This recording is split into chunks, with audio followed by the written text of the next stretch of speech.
Mr. Sugimara, nice to meet you here. And could you tell us about participant of NTT DoCoMo in TIZEN ecosystem? Yeah, the reason why I'm so excited to get involved in this activity, coming from the fact that TIZEN will enable many entities to do their own contribution to this site. That means an innovation side, and we'll have a lot of chance.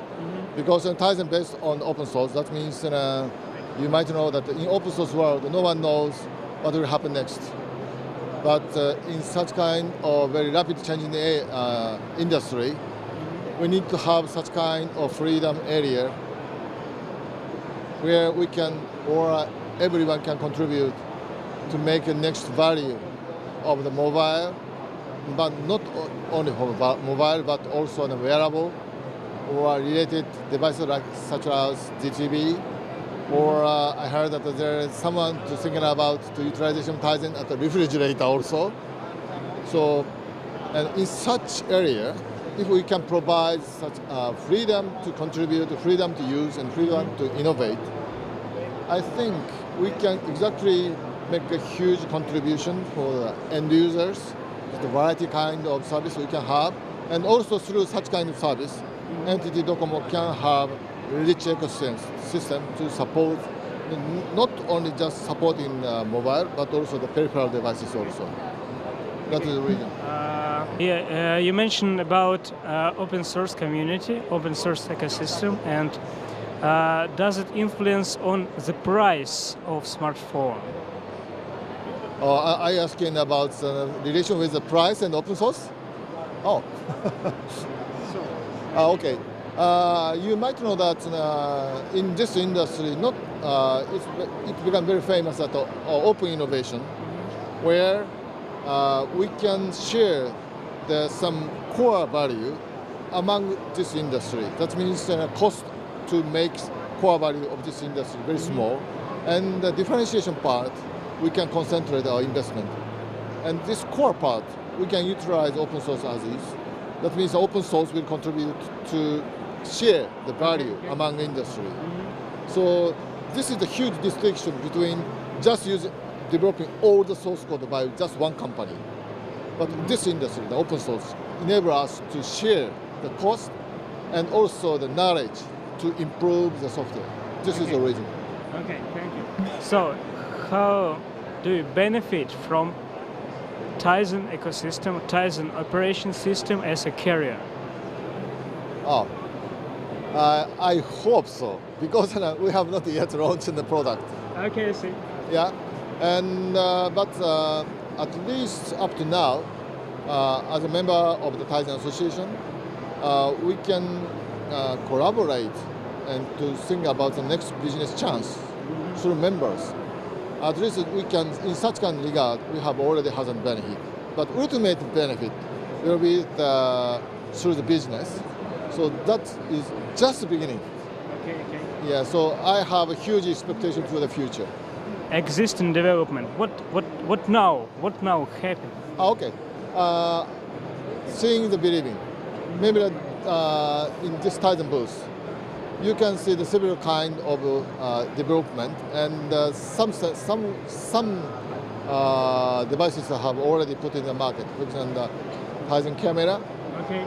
But please remind that camera made by TIZEN has a significant meaning for us, because I was in charge of the first generation of Linux-based 3G phone. Okay. I made that in 2005. Okay. At the moment, first prototype needs 90 minutes to launch system. So if you need to 90 minutes, yes, to launch a camera, no meaning. But in order to utilize the platform to camera, just once. You put in a second? No, less than second. Millisecond, less. That means the basic performance, we have achieved the commercialized level. Okay. Then we guarantee the basic performance through camera and utilize that for the next step as a peripheral, like a wearable. And you can also see that as to the smartphone, we have already achieved the level of the commercialized device. please tell us about mobile market in Japan. Oh, Because it's so untypical in front of US, Europe, especially. You have huge bunch of traffic and a lot of money from that.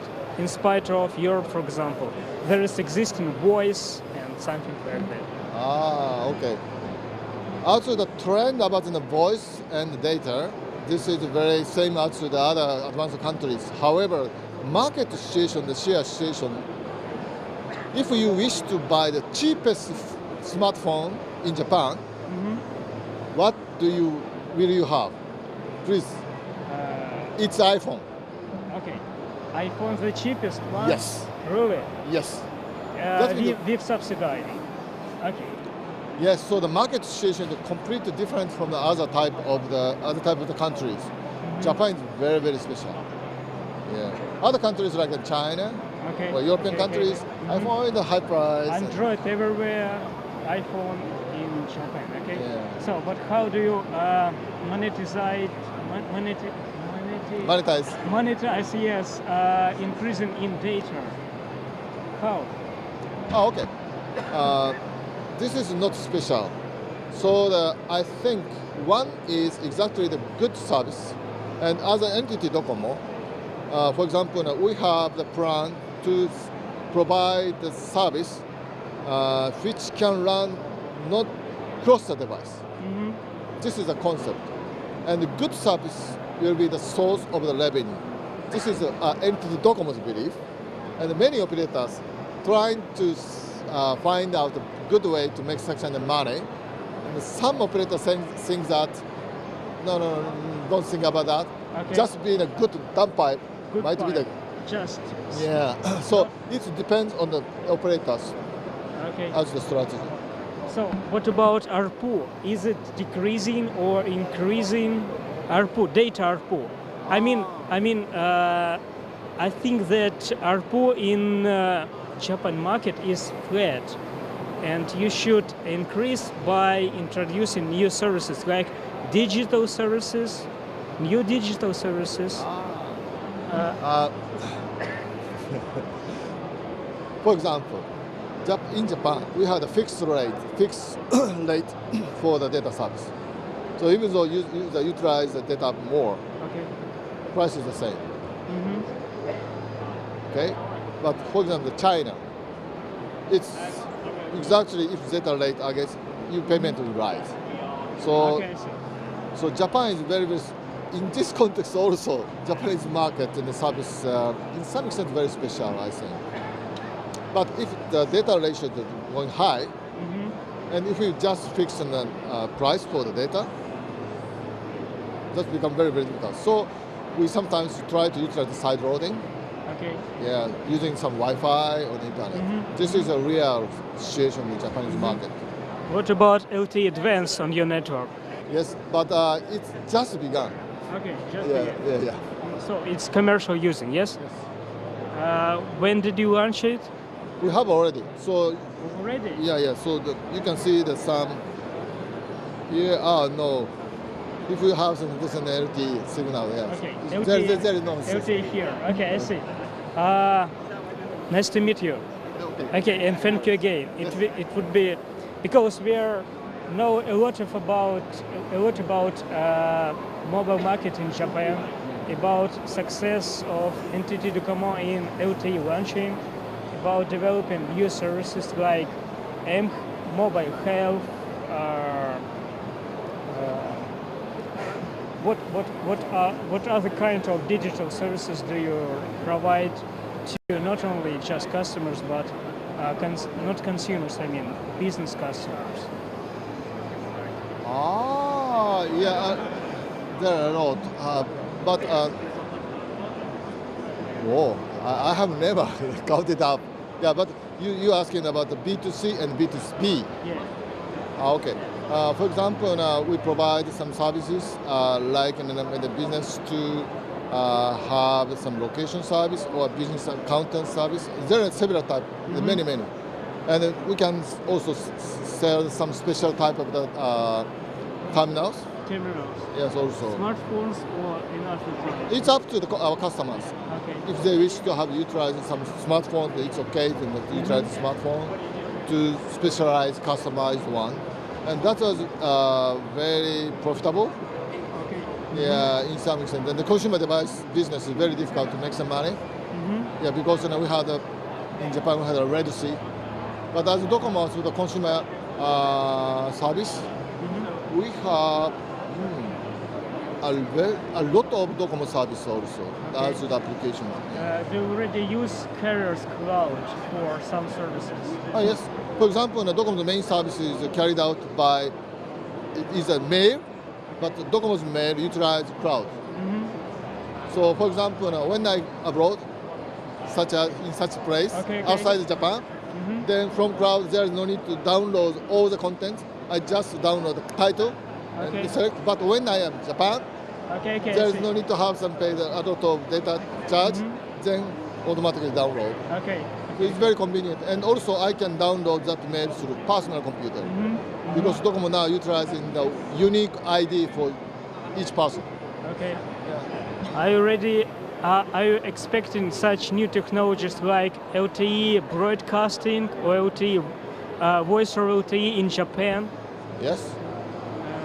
Is it already exist on commercial networks? Yeah. We expect. Yeah. In this year. Yeah. Okay. So that must be the very good news. I hope. Okay. Volta. So and I think my last questions. Okay, last. What about new area for carriers growth? Except just not laughing. Except voice, data, and SMS, MMS, other spheres. Maybe M2M. Yeah. I mean, in globally, just maybe two or three direction. It's not. I mean, it's not. But it's NTT DoCoMo represent. Yeah, but no. So that's TIZEN, not NTT okay. DoCoMo. Just maybe your answer. Two directions, three directions in global. There's nothing special. Maybe everyone says that internet everything. So many people try to make money through such kind of trend. And this is very, very fundamental trend for us. But no one knows what type of the business will make, will contribute us to make some money. No one knows.